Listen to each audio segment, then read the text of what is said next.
우리 이혼하자. 생일이라 내가 선물을 준비했을 거라고 기대했을지도 모르겠지만 내가 줄 수 있는 건 이혼 서류밖에 없네. 나 당신이랑 더 이상 함께하고 싶지 않아. 그러니까 우리 그냥 이혼했으면 좋겠어.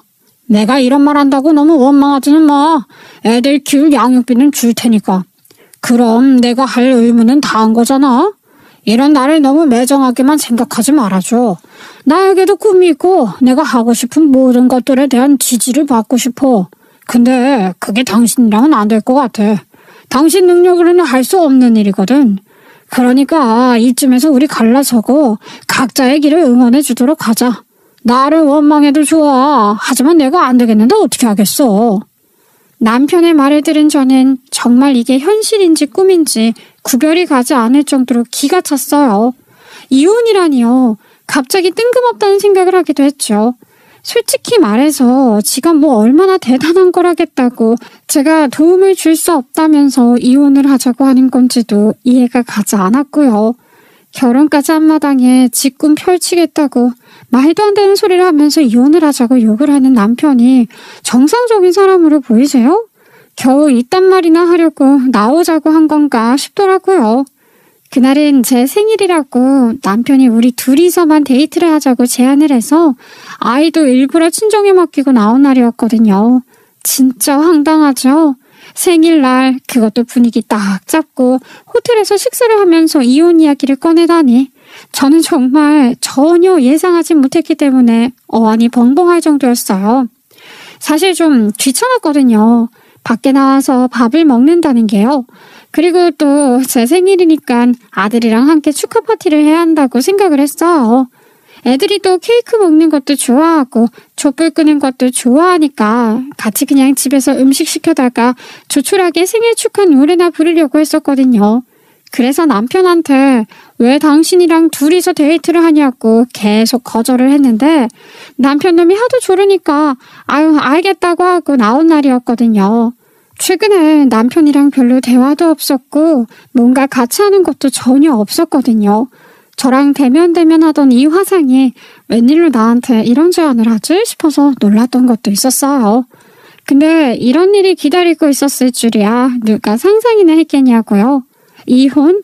참나, 지가 뭔데 저한테 이혼을 하자고 요구를 한단 말입니까? 대체 어디서부터 잘못되었나 생각이 들더라고요. 과거만 해도 이런 사람이 아니었는데 말이죠. 우리 남편 연애할 당시 아니지 신혼 초 아이를 낳기 전까지만 해도 남편은 저만 바라보던 해바라기 같은 사람이었어요. 정말 자타공인 아내 바라기였죠. 제가 어디를 가도 일거수일투족을 알아야 했고 시간이 조금만 늦어도 저를 데리러 오던 사람이었기 때문에 친구들이 눈꼴시다고 질투를 할 정도였어요. 정말 우리는 남들이 인정하는 인고 부부였고요. 세상에 서로 이렇게 위하고 사랑하고 아끼며 살 수 있는지 부부 사이라는 건 이게 딱 표본이다 할 정도로 주변에서 칭찬도 많이 해주었어요. 그래서 결혼한 지 1년이 채 되지 않아 저희 부부의 사랑의 결실인 첫째가 생겼고 연년생으로 둘째까지 낳았지요. 하필이면 둘째를 낳고 제가 호르몬 문제로 살이 많이 찌면서 우리가 조금 소홀해지기 시작했지만 그래도 나름 육아에 치여 살면서 남편이랑 같이 대화도 많이 하고 어떻게든 이겨내보려고 노력을 했어요. 대충 권태기 정도로만 생각했거든요. 그도 그럴 게 제가 살이 찌면서 코골이가 엄청 심해졌기 때문에 서로 스트레스를 좀 받았어요. 남편은 일의 특성상 아침 7시에 출근을 해서 오후 4시에 퇴근을 했는데 저 때문에 숙면을 취하지 못한다는 이유로 우리는 각방을 쓰게 되었거든요. 부부 사이라는 게 붙어 있어야 더 특별해지는 거라고 각방을 쓰기 시작하면서부터 우리 사이가 점점 멀어지기 시작했던 것 같아요. 그거 말고는 대면해줄 이유가 별로 없었거든요. 이전에는 자려고 누워서 이런저런 이야기를 하다가 잠들었는데 각방을 쓰면서부터 대화가 확 줄어들기 시작했기 때문에 서로 하루 종일 뭘 했는지 대화를 나눌 시간이 없었어요. 애들이 깨어있을 땐 아이들 돌보느라 남편에게 하는 말이라고는 이거 좀 치워줘, 저거 좀 갖다 줘 밖에 없었거든요.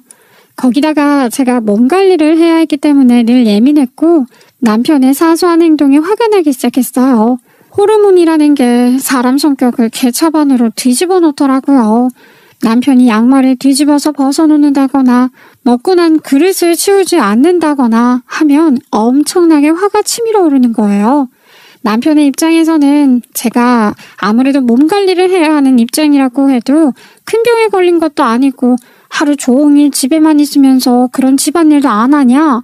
이런 말들을 하기 시작했고 저는 집에서 집안일만 해야 하는 사람이냐고 반박을 했었죠. 듣다 보니까 기분이 나쁘네. 내가 집안일을 하는 사람이지 당신 시중을 들어주는 사람이야? 아니지. 집안일도 부부가 같이 해야 하는 건데 당신이 외벌이로 돈을 벌어오니까 내가 도맡아서 해주는 거라고. 근데 설거지는 내가 한다고 쳐. 그래도 먹고 난 그릇은 싱크대에 좀 가져다 놔야 하는 거 아니야? 어떻게 그런 사소한 일도 안 하려고 그래? 내가 바빠서 안 치운 거지 맨날 안 치웠어? 어쩌다가 한 번이잖아. 오늘은 아침에 밥 차려 먹다가 늦을 것 같아서 어쩔 수 없이 그런 거잖아. 매일 아침마다 그러면서 뭘 어쩔 수 없이 오늘만 그런 것처럼 이야기를 하고 그래. 당신이 하루 이틀 그랬어? 그랬으면 나도 이해하고 말을 하지 않지. 도대체 아침에 남편이 출근하는데 자느라 바빠서 나와보지도 않는 사람이 무슨 할 말이 그렇게 많다고 하나하나 따지고 들어. 당신이야말로 애들 데리고 자봐. 애들이 자면서 뒤척이기도 엄청 뒤척이고 새벽에 울면서 깨기도 하고 그러는데 그럼 내가 피곤하지 않겠어? 남들은 육아하는 마누라 힘들까봐 저녁도 사오고 요리도 하고 청소도 한다는데 당신은 뭐가 그렇게 불만이야? 그 사람들은 나처럼 실적 따라 월급 나오는 게 아니라 꼬박꼬박 회사에서 일 못해도 월급 주는 사람들인가 보지. 나라고 안 도와주고 싶어서 이래? 도와주고 싶은 마음이 있으면 당신이 조금만 노력하면 되는 거잖아. 이렇게 아주 사소한 문제로 부부싸움을 하고 서로 틀어지고 있기 때문에 우리 사이는 말하지 못할 벽 같은 게 생기기도 했어요. 저는 남편의 행동을 이해하지 못했고 남편은 집에서 아이만 보는 사람이 뭐가 그렇게 바쁠 일이 있냐고 저를 이해하지 못했죠. 이혼하고 싶다는 생각이 굴뚝같이 들었던 시절도 있었지만 그래도 저는 어린아이들을 보면서 참았습니다. 아이들에게 아버지를 뺏을 수도 없는 거고 또 두 아이들을 저 혼자 돈벌이 하면서 키운다는 게 막막했기 때문이었어요. 다들 어느 정도는 공감을 해주시리라 믿어요. 남일을 때는 쉽게 이혼하라고 조언을 할 수 있을지 모르겠지만 막상 본인에게 닥치면 그게 얼마나 쉽지 않은 어려운 일인지를요. 저는 그냥 우리 애들만 잘 키우면 된다. 우리 애들이 나중에 다 크면 효도하겠지. 그것만 바라보면서 살았는데 남편이 제 생일날 이혼을 하자는 이야기를 하니 얼마나 황당하겠어요. 갑자기 이혼이라니 그게 무슨 소리야? 그것도 내 생일에 이혼을 하자고 하면 내가 그렇구나 이혼하는구나 하면서 받아들여야 해? 왜 당신 혼자 생각하고 당신 혼자 결정을 내리는데 나는 이혼 못해줘. 누구 좋으라고 이혼을 해줘. 내가 왜 이혼을 당해야 하는데 잘못한 것도 없는데 정말 충격적인 생일이다. 태어나서 지금까지 생일날 이런 이야기를 들어볼 거라 생각도 못했는데 남들한테도 일어나지 않을 법한 일이잖아. 어떻게 생일날 이혼하자고 말을 해. 당신이 배려 없는 사람이라는 건 알고 있었지만 이건 선을 제대로 넘은 거지. 내가 오죽하면 당신 생일날 이렇게 밥까지 먹어가면서 이혼하자고 말을 하겠어? 그냥 당신이랑 사는 게 지겨워. 우리 결혼생활 10년을 유지하면서 늘 생각했던 일이었다고. 당신이랑 각방을 쓰게 된 그날부터 지금까지 나는 쭉 외로웠고 이 집안에서 나를 반겨주는 사람이 없다는 생각을 했다고. 그런데도 내가 당신이랑 계속 살아야 해? 당신도 내 생각을 조금만 했더라면 내가 이혼을 생각하고 있다는 거 눈치챘을 거야. 근데 전혀 몰랐잖아. 그게 우리 부부의 한계인 거라고. 한계고 나발이고 다들 그렇게 살아. 애 키우면서 애만 보고 사는 거지. 부부가 사랑하는 시간이 얼마나 갈 것 같아? 다들 정 때문에 못 헤어지는 거야. 애 때문에 못 헤어지는 거고. 다른 애도 아니고 생일날 마치 나랑 데이트하고 싶어서 안달난 사람처럼 굴더니만 이런 이야기 하려고 그런 거야?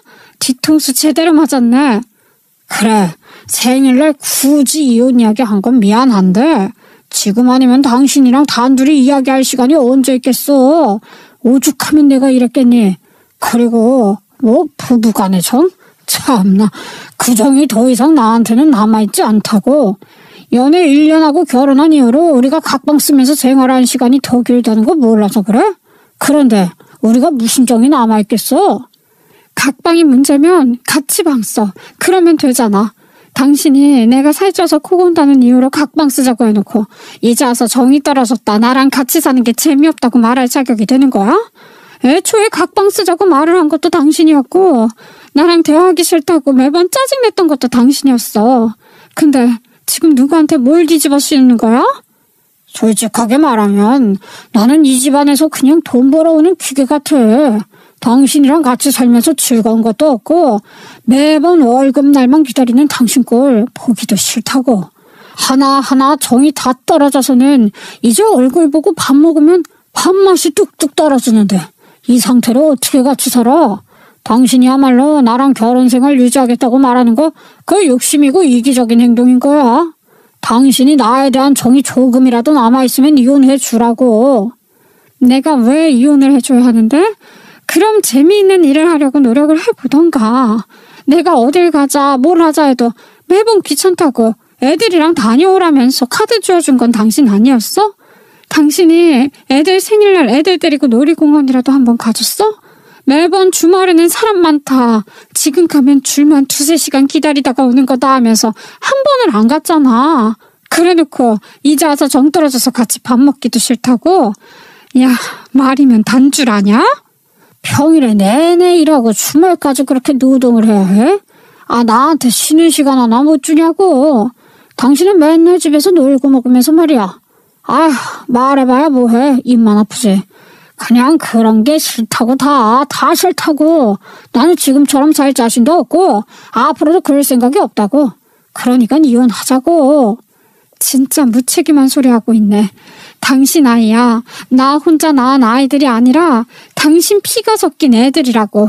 아직 초등학교 저학년인 애들을 데리고 뭘 하기가 싫어서 어디 가고 싶은 마음이 없어서 이혼하자고 하는 건 너무 무책임한 짓이지. 그러고도 네가 사람이니? 지가 싸질러 놓은 일에 책임을 질 생각은 하지도 않고 그냥 갈라서자고 말만 하면 장땡이야? 그냥 사람 안 할게. 나는 애들을 키우면 안 되는 인간이었나 보다 하고 말게.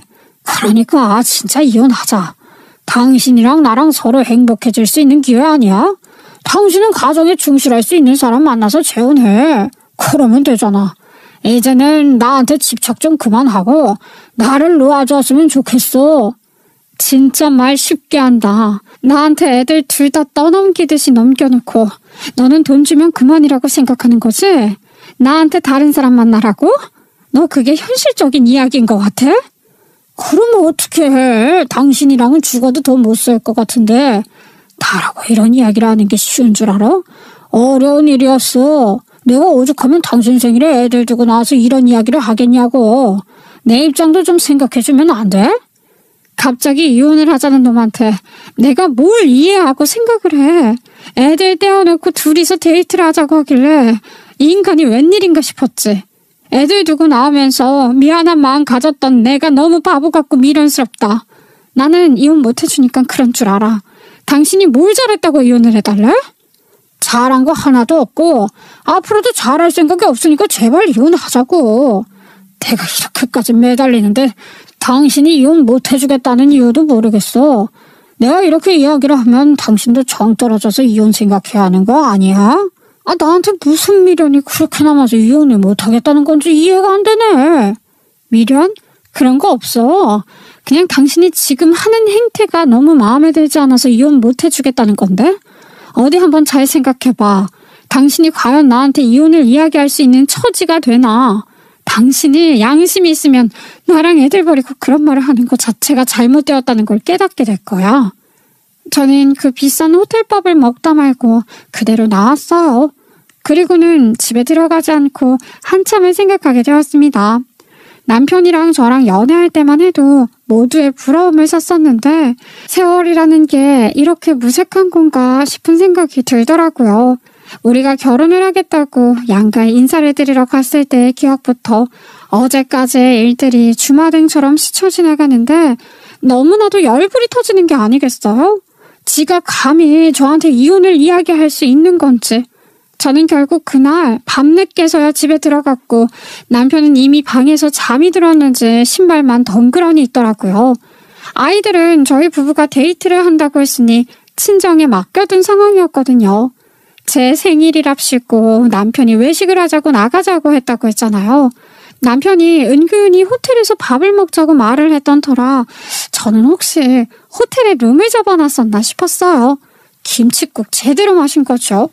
애들만 덩그러니 집에 두고 갈 수 없으니까 친정 부모님께 잠깐 맡기자고 이야기를 했었는데 남편이 그러면 아예 친정 부모님께 하룻밤 재워달라 하면 어떠냐 하더라고요. 그때 저는 이 인간이 진짜 호텔 룸을 잡았구나 하는 생각을 했죠. 근데 사실은 저랑 이혼 이야기를 마무리하려고 애들 있으면 큰 소리 내면 안 되니까 술을 쓴 거였더라고요. 친정 부모님은 제가 데이트를 한다고 말을 했으니까 부부가 좋은 시간 보내려고 그러는구나 싶어서 냉큼 아이들을 맡아주셨는데 실상은 그게 아니었던 겁니다. 이혼 이야기를 어떻게든 끝마치려는 계획이었다니 배신감도 엄청 느껴졌어요. 저는 밤새 고민을 하다가 결국에는 제 머릿속에 있던 계획을 실행하기로 마음먹었습니다. 남편에게는 이혼을 못해준다는 식으로 이야기를 했지만 사실은 모른 척했을 뿐이었지 언젠가는 남편이 저에게 이혼을 하자고 이야기를 할 거라 생각을 했었거든요. 이렇게 빠르게 말을 할 줄은 꿈에도 몰랐지만 말입니다. 제가 그동안 꾸준히 생각해왔었던 계획을 앞당겨야겠다고 마음을 먹었어요. 이게 다 무슨 일인가 싶으시죠? 지금부터 천천히 이야기를 해드리겠습니다. 저는 다음날 평소에는 잘 가지 않는 미용실에 가서 메이크업도 받고 머리도 세팅을 하고 마음속에 품어두고 있었던 곳을 찾아갔어요. 어찌나 가슴이 두근두근 거리던지 제 인생의 가장 큰 이벤트라고 생각이 들었죠. 그곳이 어디였냐 하면 바로 남편의 상간녀가 일을 하고 있는 직장이었습니다. 갑자기 남편의 상간녀가 무슨 소리인지 싶으시죠?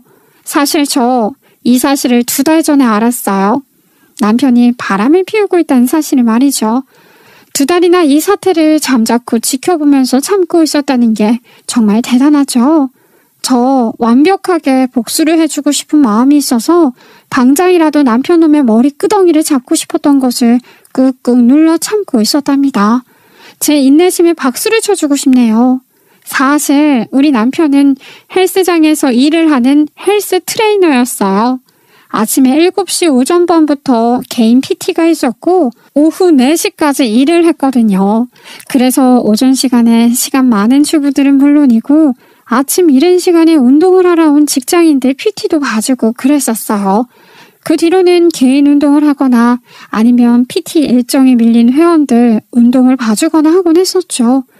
근데 헬스 트레이너들이 다 그런 건 아니지만 저희 남편은 참 웃기게도 오전에 보통 주근무를 하다 보니까 아줌마 고객들을 유치하기 위해서 마치 유사연애를 하는 것처럼 회원들 일거수일투족을 신경 쓰고 챙기고 하는 짓을 하고 있었거든요. 아줌마들 외롭잖아요. 결혼 생활 10년 차 넘어가면 솔직히 남편이랑 알콩달콩한 것도 없고 마음 붕 뜨고 자식 키우는 거 하나만 생각하고 살지 누가 뭐 남편이랑 여보 자기 하면서 매 시간마다 뭘 하는지 보고 싶다 사랑한다 이런 이야기 하면서 살겠어요. 뭐 우리 남편 아주 기가 막히게 그런 틈을 파고들었던 거죠. 아침에 회원님 오늘 하루 잘 보내세요부터 시작을 해서 뭐 먹었어요? 잠은 잘 잤어요? 이런 식으로 연락을 계속해서 이 회원을 자기 회원으로 꼬시는 거예요. 그러니까 유사연애하면서 아줌마들 마음을 들쑤셔서 자기 고객으로 쏙 끌고 오는 게 영업 방법이었다 이 말입니다. 평생 자기한테 PT를 받게 만드는 수법 중 하나라고나 할까요? 어느 누가 자기 남자친구가 아줌마들한테 회원님 보고 싶으니까 운동하러 오세요. 이런 말 하는데 그냥 넘어갈 수가 있겠어요? 저도 당연히 못 참았었죠. 그래도 저밖에 없다. 저밖에 모른다고 늘 저를 챙겨주고 데리러 오고 했던 모습에 믿음이 가서 결혼을 했었던 것인데 이 인간이 바람을 피운다는 사실을 알게 된 것이었습니다. 의외로 꼬리는 금방 밟혔어요.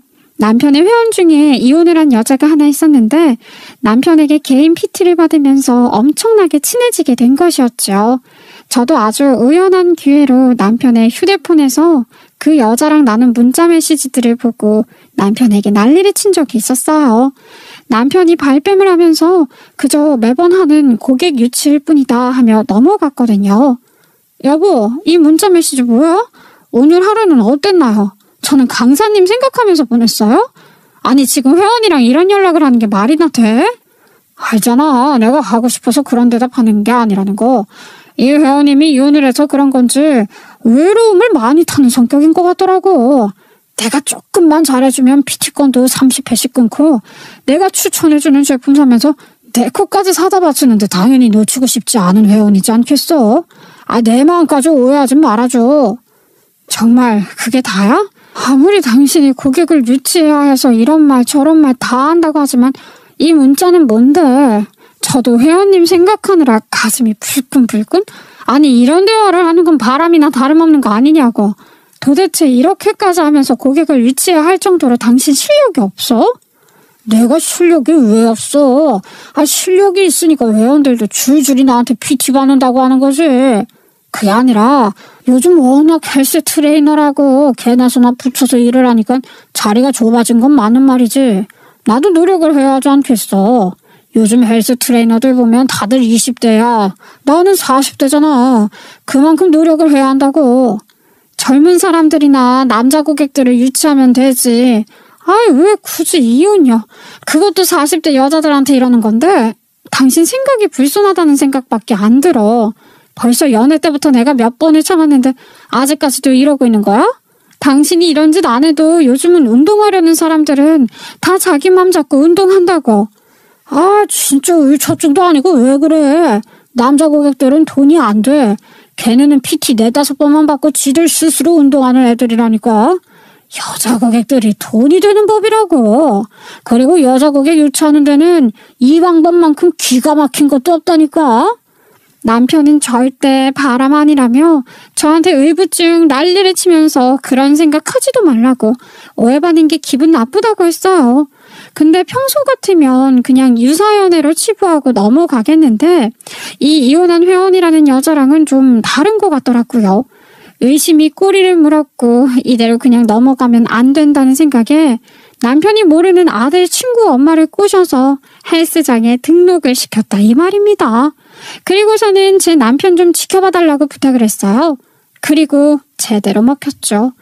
우리 남편은 아들 친구 엄마의 얼굴을 몰랐거든요. 왜냐면 이 인간이 헬스장, 집 이렇게 두 군데 말고는 다니지 않았으니까요. 바람을 피우면 거기서부터 시작이지 않겠나 싶은 합리적인 의심이 들었던 거지요. 아들 친구 엄마는 저랑 공통점도 많고 서로 생각도 잘 통하고 무엇보다 입이 정말 무거운 사람이라서 믿을 만한 사람이었어요. 안 그랬으면 제가 제 치부가 드러날지도 모르는 일인데 부탁 자체를 하지 않았겠지요. 아무리 바람이 의심되고 눈이 돌았어도 제 인생은 챙겨야 하는 법 아니겠어요? 아무튼 아들 친구 엄마는 이런 일 한 번쯤은 해보고 싶었다면서 열과 성의를 다해서 제 남편이 헬스장에서 무슨 짓을 하고 다니는지 하나하나 사진을 찍어주었습니다. 다른 회원들에게 PT를 할 때는 정말 정석으로 가르쳐 주었는데 문제의 그 이혼녀를 가르칠 때는 말이에요. 와, 정말 눈 꼬이셔서 못 보겠는 장면들이 줄줄이 찍혀있는 게 아니겠어요? 자세를 잡아주는 척하면서 은근슬쩍 둘이 붙어있는데 사진으로만 봐도 누가 봐도 이건 바람이다 싶은 생각이 들 정도였어요. 오죽하면 아들 친구 엄마도 이거 바람 맞다고 하더라고요. 내가 오죽하면 헬스장에서 어마어마 소리를 다 질렀다니까. 둘이 무슨 사귀는 사이인 것 마냥 물도 나눠 마시고 서로 땀도 닦아주고 하는데 내가 진짜 저 인간이 내 친구의 남편 맞나 싶을 정도로 화가 나더라고. 이거 무조건 그냥 넘어가면 안 돼. 무조건 소송 걸어. 상간녀 소송. 내가 사진도 다 찍어 왔어. 어때? 나 기가 막히지? 잘했지? 진짜 뭔가 이 회원이랑은 남다른 것 같더라니. 이런 식으로 내 뒤통수를 쳐? 열이 뻗치네. 바로 터뜨리지 말고 현장을 잡던가 아니면 자기도 제대로 뒤통수 칠 일을 만들어버리는 거 어때? 그게 드라마에서만 가능하지 현실에서 되겠어? 일단은 뭔가 확실한 걸 더 잡아놔야겠어. 헬스장에서 눈치가 그래도 좀 보이는지 사진들이 약하긴 하네. 그렇긴 하지. 이거 뭐 그냥 자세 잡아주는 거라고 박박 우기면 할 말 없긴 해. 아니 너무 배경이 헬스장이라서. 그 사진으로는 그냥 회원과 트레이너 사이다 우기면 그만일지도 모른다는 생각에 그날부터 바로 남편이 사는 사이에 남편의 휴대폰에 들어있는 문자 메시지도 하나하나 다 찍어서 보관을 하고 있었어요. 증거라는 건 많이 모이면 모일수록 좋은 거잖아요? 그러다가 문득 생각이 난 거예요. 우리 남편 휴대폰이 통화 녹음이 되는 휴대폰이라는 것을 말이죠. 저는 확실한 증거를 잡기 위해 통화 녹음을 자동 녹음 설정으로 바꿔두었어요. 그리고 2주일 뒤에 남편 몰래 컴퓨터에 연결을 해서는 통화 녹음 파일을 컴퓨터에 옮겨놓고 남편이 출근을 한 사이에 그 파일들을 들어봤습니다. 근데 진짜 제 예상대로 둘은 불륜 맞았어요. 통화 녹음이 자동으로 된다는 사실을 몰랐던 남편놈은 문자 메시지랑은 차원이 다르게 애정 표현을 하고 있더라고요. 자기야, 오늘은 운동 어땠어? 허벅지야 알배기일 수도 있는데 내가 마사지라도 좀 해줘야겠는데 헬스장에 보는 눈이 많아서 그러지를 못하겠네. 오늘 저녁에 개인 PT 있다고 거짓말하고 자기네 집으로 가서 좀 주물러 줄까? 어머, 그러면 나야 좋지. 마누라한테 안 들키게 와. 근데 자기 마누라는 살 안 빼? 어쩜 그렇게 자기 관리가 안 되는 여자인지.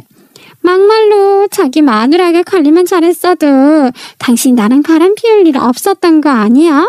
사진 보니까 그냥 고사상에 바로 올라가도 되겠더라. 임신하고 살찐 거라고 안 빠진다고 하는데 세상에 안 빠진 살이 어딨어. 게으른 거지. 그런 여자랑 집에서 하루 종일 얼굴 보고 있기 너무 싫어. 밥맛이 싹 사라진다니까. 자기랑 평생 밥 먹으면서 살고 싶다. 아, 내가 왜 자기를 이제야 만나게 된 걸까? 그럼 이혼해. 내가 지가 빵빵한데 뭐 어때? 혹시 자기 내일 나 데리러 올래? 내 직장 주소 알려줄게. 서울시. 상간녀는 자기 직장이 끝나는 시간에 맞춰서 데이트를 하러 가자며 주소까지 불렀고요. 저는 혹시 몰라서 주소를 적어뒀었어요. 그게 이렇게 쓸 날이 올 줄 알았겠냐고요. 저도 은근히 쫄보라서 혼자 상간녀를 만나러 간다는 게 너무나도 겁이 나긴 했었죠. 그 여자가 어떤 여자인지 사진으로밖에 보지 못했잖아요. 하지만 죄를 지은 자는 하늘도 외면하는 법이라고 기가 막힌 기회가 찾아온 거죠. 저는 다음날 바로 만발의 준비를 하고 그 상간녀가 일이 끝날 시간에 맞춰서 머릿속에 세워둔 계획을 실행하기 위해 찾아갔습니다. 그 여자가 나를 이미 알고 있더라고요.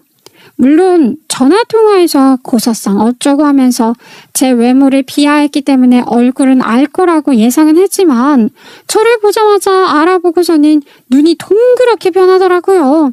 상간녀는 정말 뻔뻔하다는 생각이 절로 들 정도로 태연하게 저를 대하더라고요. 하긴 그 정도로 염치가 없으니까 유부남이랑 바람을 피우는 거 아니겠어요? 저는 최대한 떨리는 마음을 숨기고는 당당하게 말을 하려고 노력했어요. 적어도 그녀 앞에서 작아지는 모습을 보여주고 싶진 않았거든요. 뻔뻔하게 유부남이랑 바람을 피우면서도 내 얼굴을 잘도 쳐다보네? 죄의식이라는 게 전혀 없는 사람인가 봐. 내가 너네 회사에 네가 불륜을 저질렀다는 거 다 까발려버릴 거야. 까발리면 뭐가 달라질 것 같아? 아, 진짜 생각하는 거하고는 일차원적이다. 그러니까 네 남편이 불륜을 저지르는 거 아니겠어? 진짜 미친 거 아니야? 불륜이 뭐 그렇게 대단한 사랑이라고 당당하게 말을 해. 너네는 남들에게 손가락질받아도 마땅한 것들이라고. 회사에 까발리든지 말든지 마음대로 해. 어차피 나는 그이랑 한국 뜨고 미국에서 새 출발할 거거든. 그러니까 전혀 타격이 없다 이 말이야. 이 나라 뜨면 그 넓은 땅덩어리에서 누가 우리한테 손가락질을 할 거야? 거기는 불륜 같은 거 신경도 안 써. 미국으로 간다고? 너희가 미국에서 뭘 할 수 있다고 그 나라를 가? 우리 남편 새끼 영어라고는 헬로밖에 못하는 놈인데 미국을 간다고? 내가 다 먹고 살 방법이 있으니까 미국에 가지 않겠니? 이 나라에서 월급 받으면서 일하는 것보다 훨씬 더 잘 벌고 잘 먹고 잘 살 수 있거든? 회사에 사표 쓰려고 했는데 잘 됐네. 아주 화려하게 이벤트 하나 치르고 간다 생각하지 뭐.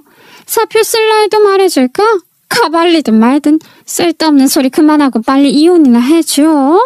그래, 나도 비겁하게 뒤에서 불륜이나 저지른 놈이랑 더 이상 살 마음 없거든? 그래서 이혼해줄 거야. 걱정하지 마. 이혼하지 말라고 붙들어매도 이혼할 거니까. 아줌마, 아주 큰 결심을 하셨나요? 정말 박수를 쳐드리고 싶네요.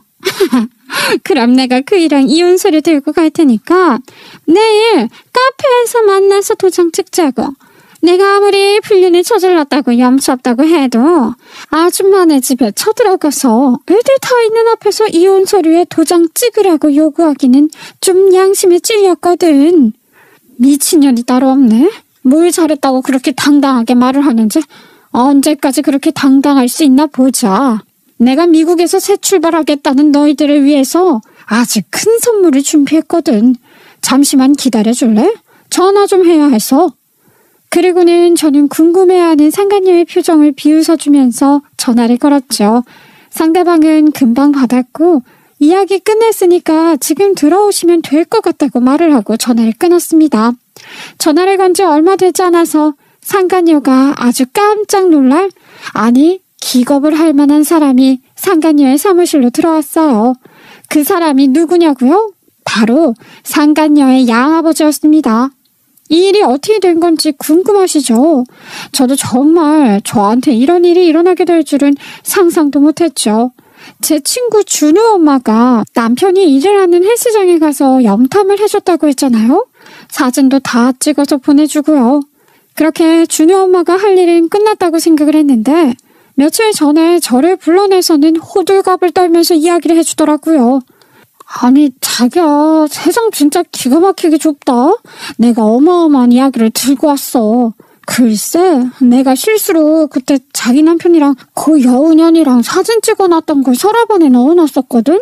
근데 우리 남편이 서랍을 안 열어보는 사람인데 건전지 찾는다고 서랍을 딱 열어버린 거야.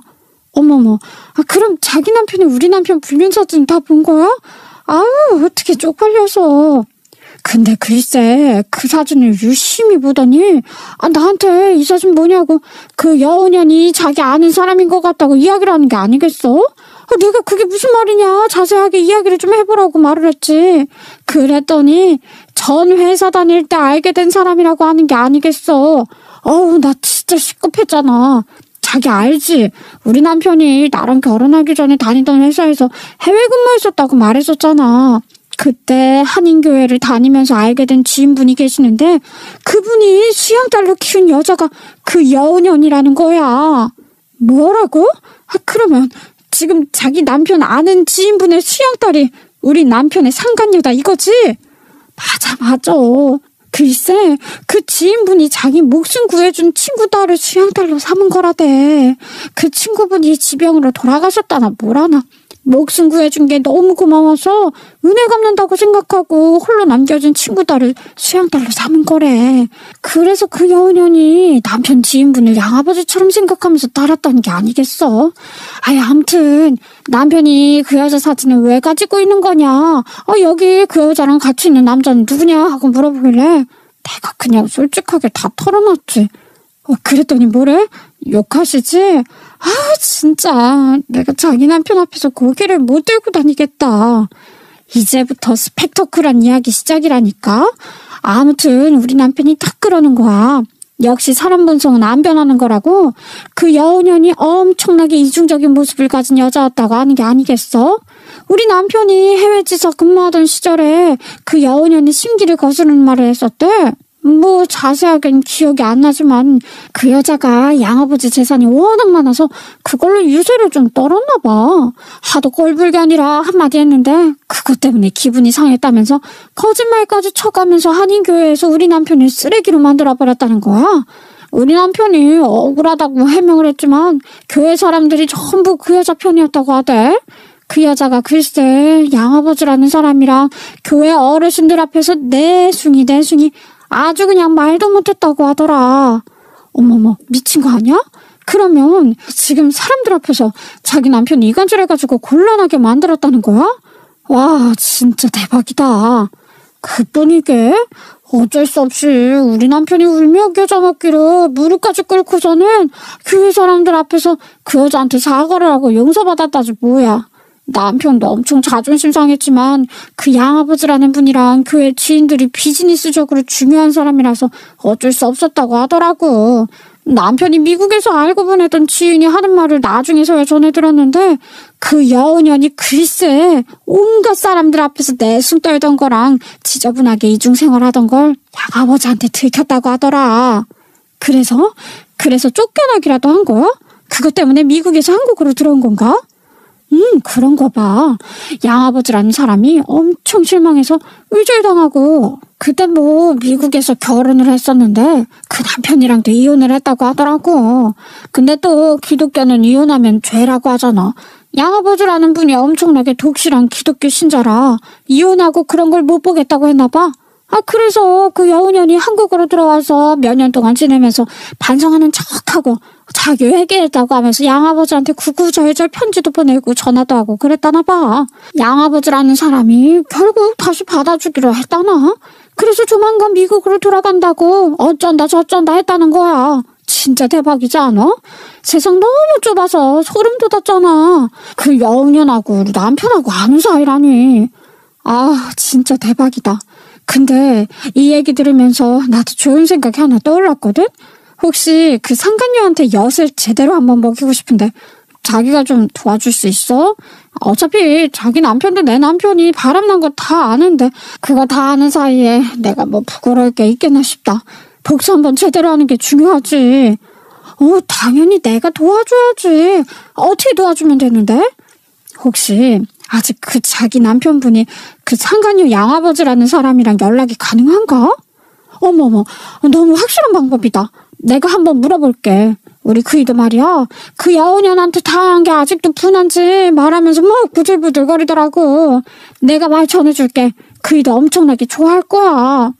그러더니 딱 하루 지나서 상간녀의 양아버지라는 분의 연락처를 받게 되었어요. 아직도 준호 엄마의 남편분이랑 사업적으로 연락을 하고 지내고 있다고 하더라고요. 저에게는 천운이나 다름없었죠. 저는 그 양아버지라는 사람에게 지체하지 않고 연락을 드렸어요. 처음부터 끝까지 제가 아는 모든 사실을 낱낱이 고하고 제가 가지고 있는 증거들을 하나하나 보내드렸지요. 상간녀가 제 남편과 불륜을 저지르고 있다는 통화 녹음부터 사진까지 하나도 빼먹지 않고 전송을 했습니다. 그러자 상간녀의 양아버지라는 분이 배신감과 충격으로 몸서리를 치시더라고요. 내가 정말 기가 막혀서 무슨 말을 해야 할지 모르겠구먼. 나한테는 유부남이라는 것을 말하지 않았어. 전혀 몰랐다고. 그저 한국에서 자기가 방황하고 있을 때 바른 길로 지도해준 사람이라면서 운동도 같이 하고 건강하게 몸도 마음도 키워가고 있다고.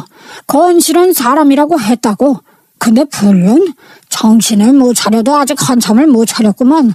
아이고, 제가 정말 죄송합니다. 오냐 어려움 없이 키웠더니 정말 죄송합니다.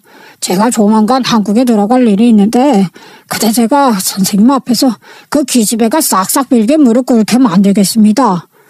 언제 한국에 들어오시는데요?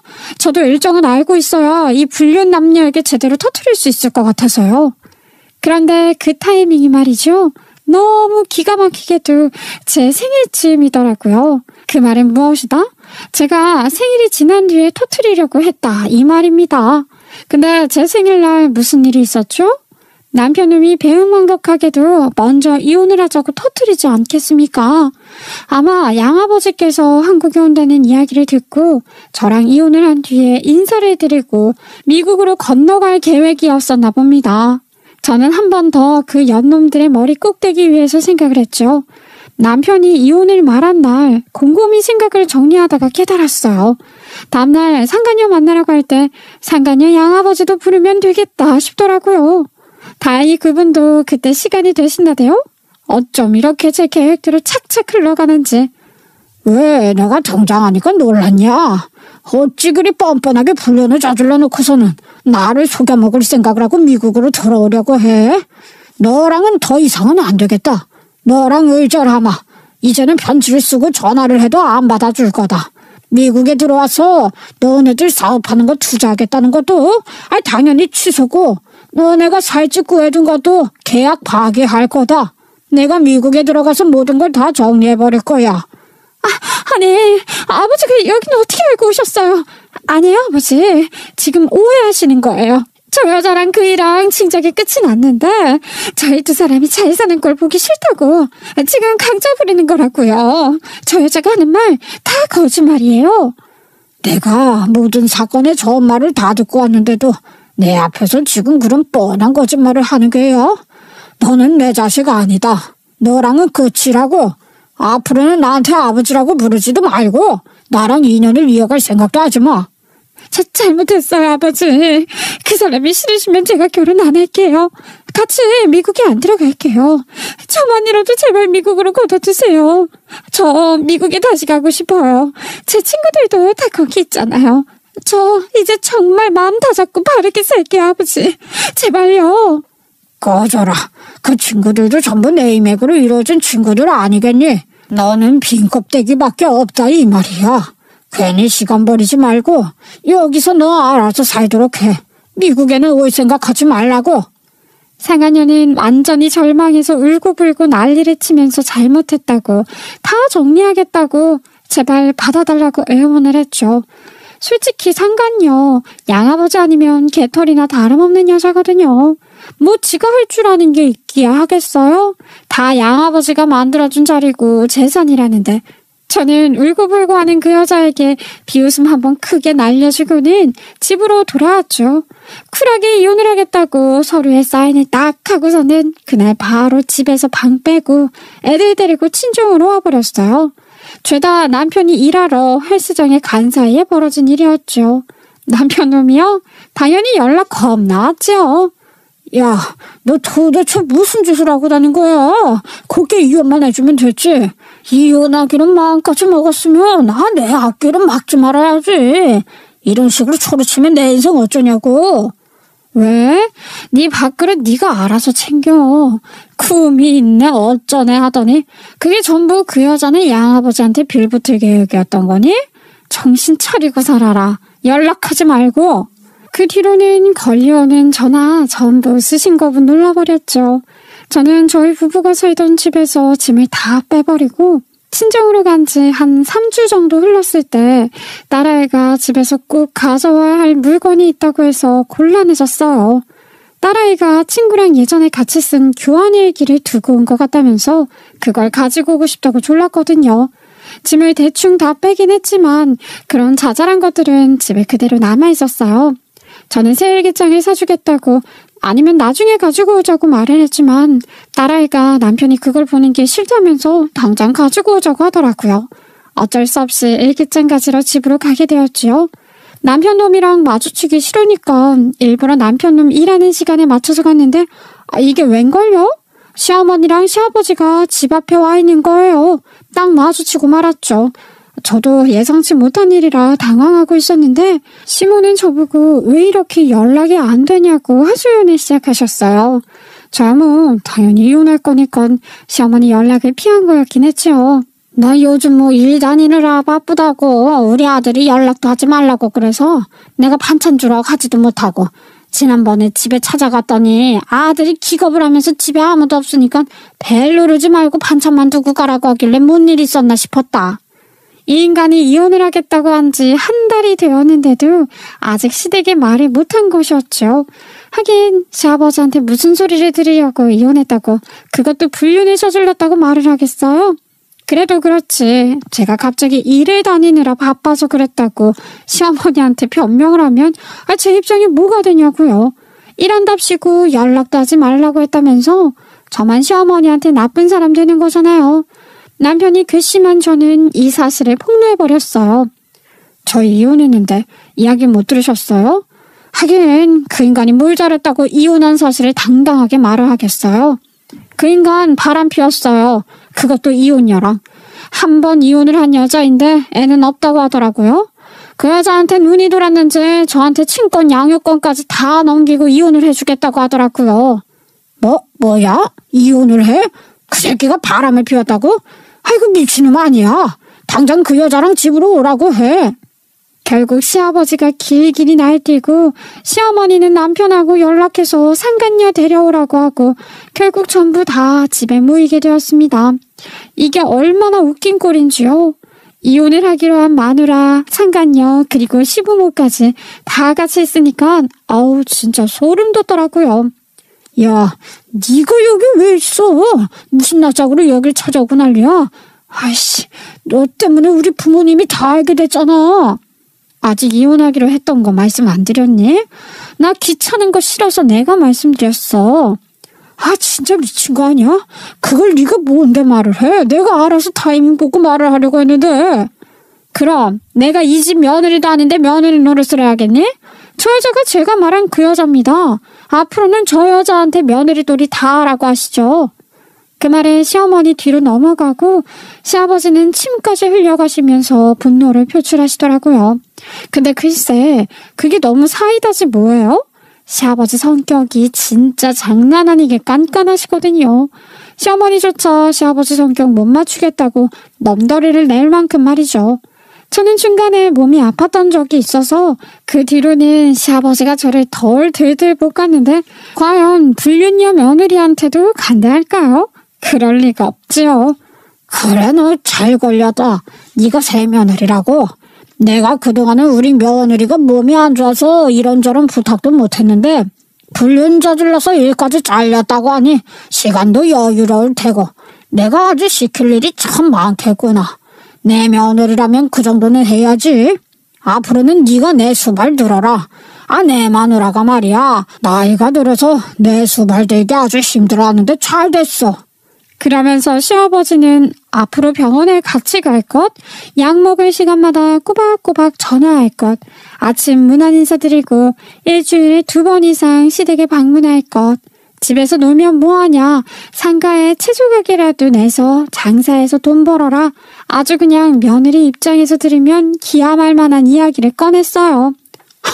그걸 저보고 다 하라고요? 아니 저는 그냥 이 사람이 좋아서 만난 거지 이 집에 종이 될 생각은 없는데요. 하나뿐인 아들 이렇게 키워놨는데 우리도 며느리에게 효도받아야 하지 않겠니? 우리 아들이 이전 며느리랑 같이 살던 집 우리가 해준 거다. 전부 다 우리 돈으로 한 거나 마찬가지 아니겠니? 너네 집 우리가 해줬는데 이 정도도 효도도 못 받아? 그럼 집값 내놔.